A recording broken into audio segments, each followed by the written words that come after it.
Welcome back to Washington Watch. We're broadcasting in Jerusalem. We're at the studios of CBN News here in the heart of Jerusalem, and I want to thank you for joining us. Amir Tsarfati, my guest, and great to see you again. Good to see you, Tony. So, Amir, enemies have risen up against Israel and God's people since almost the beginning of time. How important is it to have a biblical understanding of that as we face this current, what's been described on the program already today as existential threat toward us? Yes. Well, first of all, it's important to know that God is in control, and throughout history, he's always been there for his people. So the promises that we have in the Bible are that he's going to get us through all of these things. Nothing surprised him. So it's important to hold a biblical perspective of the history of Israel in order to understand that he is still on the throne today, and he will carry us through this even in the future. So not to fret, not to think that a lot of people that are holding the replacement theology, for example, they think that the state of Israel is an accident. Right. They think that it's not exactly the will of God. So, miracle of God. Exactly. It has to be a miracle because it was against all odds. Well, every time something like this happens, they think, okay, well, we may have been right after all, and they're not going to last. And over again, since 1948 through 56 and 67 and 73, throughout the Lebanon War and the Gulf War and all the intifadas and the Second Lebanon War, God has been faithful. Yeah. And we're still here, and we're strong, and we will win. It goes back even further than that. I was reading, Amir, this morning in my reading in our 2-year journey through the Bible, reading in Numbers chapters 19 and 20, Israel coming out of the 40 years in the wilderness. It was interesting. They marched out of Egypt. They wandered in the wilderness, but they marched into the promised land. But what was interesting is they sought peace. They just wanted to pass through the various countries, the regions, wanted to be on the King's Highway. They wouldn't let them pass. They didn't pick a fight, but when the fight came, not only did they win, but they got all the real estate. It's like every time somebody comes against Israel to take what God has given them, Israel ends up with more. And that's the testimony of Rahab when she talked to the spies in Jericho. She said, we've heard of your God and what he did to all those kings. The rumor went out. And when you have a biblical perspective, it immediately births God-fearing. So let's talk about that biblical perspective for Christians, not the folks here in Israel. They have a history. They know what's going on. But you have a lot of people in the church a little ambivalent about what's happening right now. Yeah, well, they are because, A, they let the Medianites feed them, the media, the secular media. So that's the first thing. And also, they are not 100% sure that God is going to push through this with Israel, that Israel is going to survive. They let fear crawls into their hearts and disbelief. It's important that we understand it's the same God who fought for us then that is fighting for us right now. Miracles upon miracles. Yes, October 7th was horrific. And yes, even the Holocaust was horrific. But that doesn't mean that God is done with us. It means that evil was crawling, trying to make its move, and God stopped it. And let me just add to that, because the plan, I understand, in talking to some of the leaders and the various ones we've met with, that the plan was to occupy. Absolutely. They have occupied a portion of the land for 3 days. We're talking about dozens of Israeli settlements, and a few of the military installations were occupied. Because civilians actually came in behind the Hamas army. Yes, exactly. It was first Hamas special forces, then civilians in the second wave. And they have occupied for 3 days. It was, and by the way, the plan was to go further, all the way into major air bases, into major strategic military bases. So this wasn't a hit-and-run terrorist attack. We found in their pockets, we found plans for what I think should have been months of fights. And the reason is they were banking on Hezbollah, the Houthis, and the resistance in Iraq and Syria to join. They thought, yes, we may have surprised them, we may have pulled the gun early, and we may have made the move without coordinating it with everybody. But when they see how successful we are, they'll join. And that was a miscalculation. And yes, Nasrallah began shooting at us on October 8th, but he did not really try to occupy northern Israel. And just so you know, Tony, we were more afraid of Nasrallah in Lebanon than of Hamas. And so in the first few hours of October 7th, the special forces of Israel were actually on their way to the north. We thought this is a distraction, and the real problem is going to come from the north. So explain to our viewers and listeners why that threat is greater.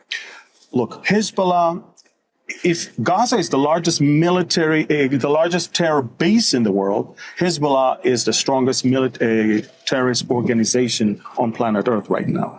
They're holding 250,000 rockets. They're holding special forces, underground facilities, UAVs.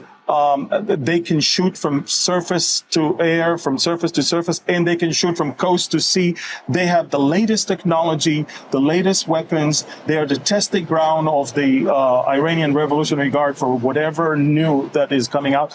And so Hezbollah is out there as the front of the Iranian regime to be the buffer. In fact, Iran doesn't want Israel to attack Iran. So they created an army of proxies that will do the job for Iran and will cause us to be busy and exhausted by fighting the proxies.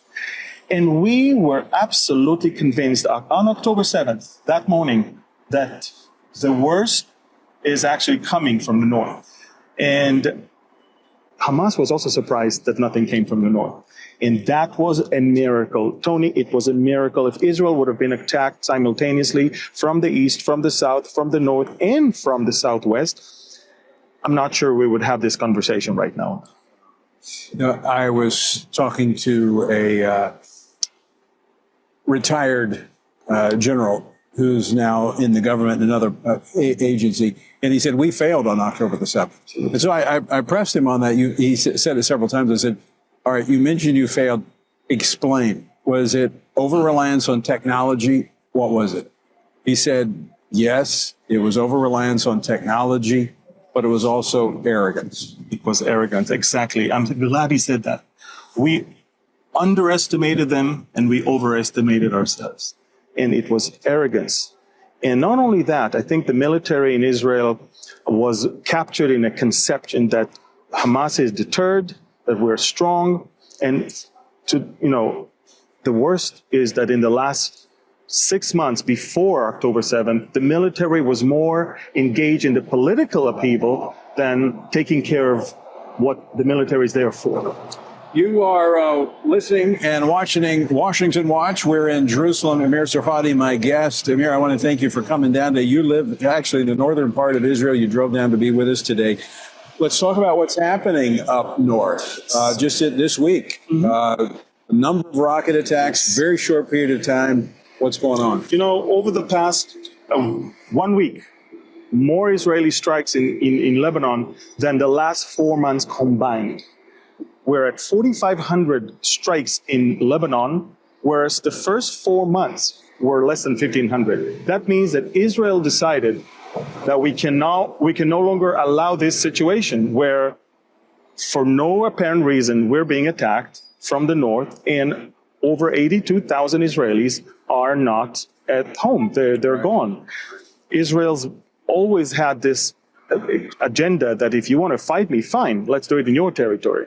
Right. And now, for the first time, although we fight in their territory, northern Israel is deserted. So explain to our viewers and listeners for just a moment, when you have the Biden administration talking about, well, we need a two-state solution, that's not even workable when you consider Samaria, Judea, the heartland of the Bible, which would essentially cut out the middle of Israel and allow them to be right there in the heart of Israel. I think that it's a mantra that the State Department has been holding on for the longest time.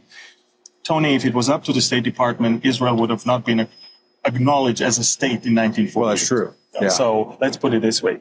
But I do want to explain that there are some strong powers in the U.S. administration right now, and also some of them are behind the scenes that are pushing hard for a two-state solution because they are taking advantage of this crisis as an opportunity.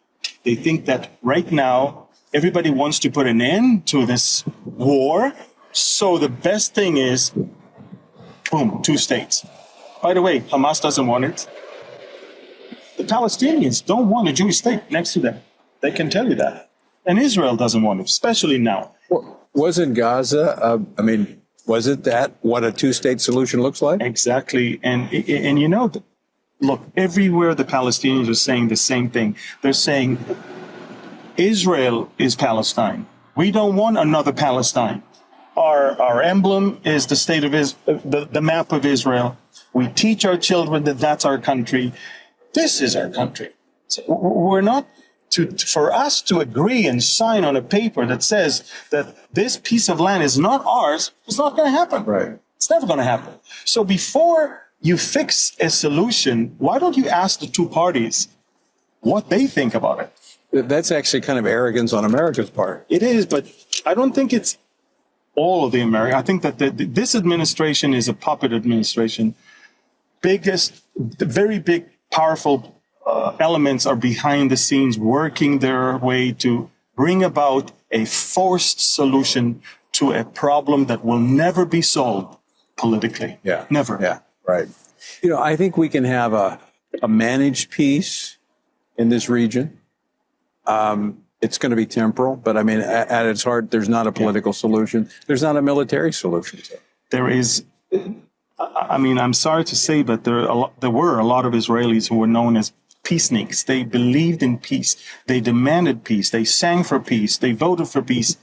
They were in the kibbutz. They lived right there. The strongest presence of peaceniks that I'm talking about lived on the border of Gaza, and they were those who were butchered by the people to whom they helped and extended a lot of aid and all of that. And they're now filled with questions, because I've talked to some of them. Yeah, let's put it this way. 80% of them are now questioning things. 20% are still captured in that,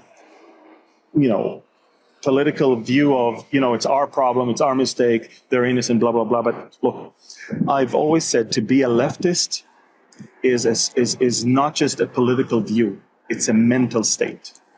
I'm sorry to say that. To be a liberal leftist who really truly believe that when your enemy says he wants to kill you, he actually means well. It's also a spiritual. It's a spiritual. Because you can't determine right from wrong. So we call it spiritual. Yeah. But they will not agree with you. No. They wouldn't agree with me on a lot of stuff. That's true. So, Amir, let's talk about, you got a new book coming out. Correct. On Daniel. Yes. A little bit of biblical prophecy there. Yeah, absolutely. Hamas may have tried to determine the future of Israel. Maybe the enemies all around us, they're trying to shape and form the future of Israel. God has already told thousands of years ago to the prophets what the future of Israel is going to be. And the most comprehensive revelation of the future of Israel was given to Daniel. And when I started writing this book, it was way before October 7th. And to have the book coming out in a couple of months, it's just amazing timing for me. So yeah, I'm urging people to go and grab it. So where can they find copies? It doesn't come out till May. Correct. May 4th, but they can pre-order it now already on Amazon. And if the pre-orders numbers are good, we will find this book in secular places such as Walmart and Target, places that are promoting the exact opposite agendas. So what questions will this book answer for people? First of all, it's a book that will explain the book of Revelation much better for you because the two goes together. Jesus himself talked about what is written in the book of Daniel, explaining the future events of Israel, but also it will help you understand the complete picture of the future of the people and the city of Jerusalem. And let's face it, it's all about Jerusalem. Yes, let's face it, even Hamas's attack is Taufan al-Aqsa. It's the flood of Al-Aqsa. Yes. It's all about that. That is the Temple Mount. Exactly. That's what they've called this entire battle. Yep. So we're going to talk about that, what's going to happen, who's going to run the show, and what the future is going to bring. It's phenomenal because even at the time, Daniel was so accurate, and he would tell King Nebuchadnezzar of a future Greek king that will come without even knowing who is. I mean, it's unbelievable. It is. So just the way it was so accurate then, it is even more accurate now and more important now to hold on to the biblical truths and plans of God and not to let the enemy mess up with our minds. All right, Amir, we only have like 10 seconds left. So where are we in God's timetable? I believe we're literally right before the great war of Ezekiel. And I believe that that great war of Ezekiel will eventually lead to the rise of the Antichrist, which means, as far as I'm concerned, we're out of here before that. Well, brother, I appreciate you praying for you. Thanks so much for joining us today. Thank you.